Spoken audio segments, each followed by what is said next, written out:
हमारे साथ इस वक्त हैं सिंगापुर से आए एजुकेशन सिस्टम से जुड़े हुए मिस्टर रैप, जो यहाँ पर डीपीएस स्कूल में लोगों को बता जा रहे हैं कि किस प्रकार से जो है एजुकेशन सिस्टम को हमको सुधारना है, पेरेंट्स की क्या जिम्मेदारी होती है और साथ ही साथ टीचर्स की क्या रिस्पॉन्सिबिलिटी होती है, ये सारा चीज़ बताया जा रहा है।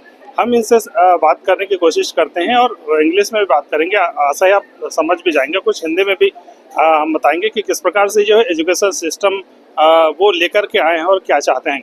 What is the difference between Indian and Singapore education system?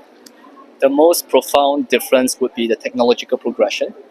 Like with India, there's a lot of infrastructure and basic setup that needs to happen, right, before students are empowered to learn as much as possible. But in terms of that, infrastructure, number one.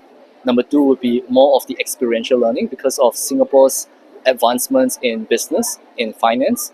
They have a lot of different modalities they're introducing that supports children with business and entrepreneurial skill sets. Whereas with India, we're still figuring out what are some of the best functionalities and modalities in terms of root learning and evolving that to social, emotional, and experiential learning. So we're in that trajectory of evolution. Yeah, that's the main. Those are two of the main differences: infrastructural support and also experiential and social, emotional learning modalities. What is the responsibility of students and parents? Responsibility of students and parents, right? So the responsibility of students is to take ownership of their own studies, right? Is to understand how they learn, why they're learning what they're learning, and what do they truly want in life based on what they're exploring. For the parents is to create a nurturing learning environment that supports your child and your children in the play, in the exploration, in the curiosity. And the most important thing that parents can do is not to dampen or repress their ability to be curious, right? That's the most important aspect for parents and children. That's why they create a very beautiful, well-balanced relationship. And what is the responsibility of teachers? Yeah. Teachers are very beautiful. They serve as the most important leaders in the organization and also for the next generation. So when you choose to be a teacher, you're choosing to lead the next generation. So the responsibility of teachers, you are literally the leaders that show your students and the people that you're teaching a whole different model of reality and what education can really mean for the students. How to learn, how to receive education, how to teach, how to interact with the world, and also how to lead themselves. So that is a fundamental role of teachers, and it's a beautiful career to have if you choose it. Indian education system based on theoretical, not the practical. Most of it, yes. Like some of the lessons that I've sat in before the change was implemented was literally the teacher saying things and they're just writing exactly what the teacher is saying without really understanding the why.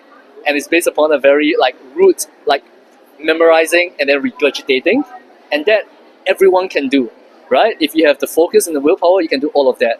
But when it comes to implementing that into real world and real life, it requires experience, it requires exercises, activities, something that gets the kids learning from a movement basis, from an experiential basis. So that is something that we are actively evolving with DPS Dhmtari. To be a big man, we can say the entrepreneur. Is it education necessary?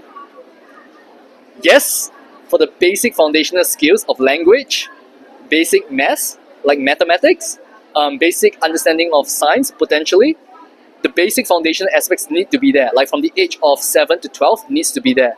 The moment you're in the age of 13, education, the way that we know it, is not really necessary. Like one of my students, 17 years of age, started learning copywriting, and copywriting is writing copy to help people sell their products and services. He made around about USD 10,000 a month, within 30 days of learning that skill, right? So when you go beyond the age of 13, 14, 15, 16, it's not entirely necessary. Education is still necessary in terms of life skills, but in terms of the subjects as we know it, not entirely necessary, right? But the basic foundational learning from 6 to 12, there is still a necessary aspect to that because in school as well, you learn how to socialize. And that is something that's still very valuable when it comes to learning. What is the role of skill development on the students? What is the role of skill development with students?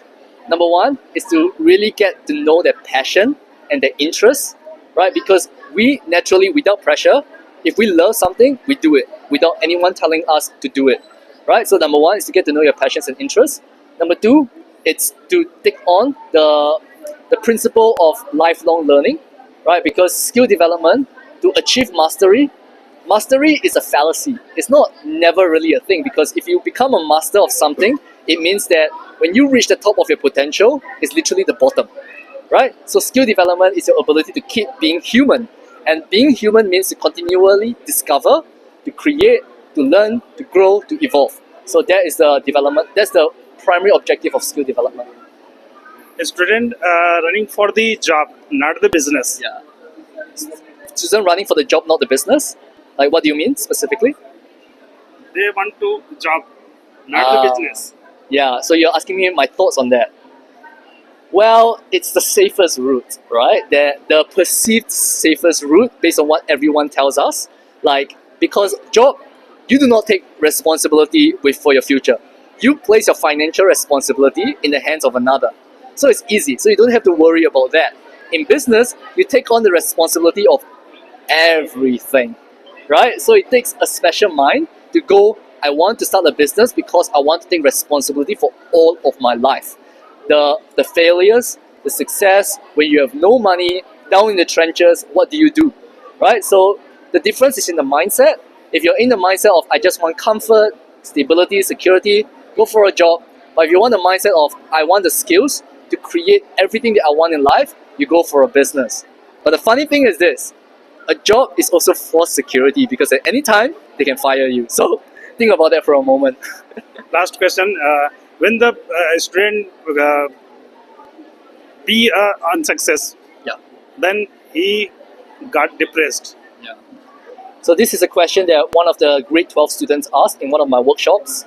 Is that life would throw you more curveballs than anything else. You experience a lot more failures than you will successes, because every failure is a step taken, right, that allows you to the lessons you need to keep growing. So when you experience unsuccessful, you will think as though you got nowhere. But actually, the experience got you somewhere. Focus on the somewhere and stop focusing on the nowhere, and you will receive the lessons from the somewhere to take the next step, and the next step, and then the next step, instead of just stopping altogether. So that's my advice. Focus on the somewhere and not the nowhere with every failure that you receive. Last question. How is the Dhmtari people? How is the Dhmtari? People. Amazing.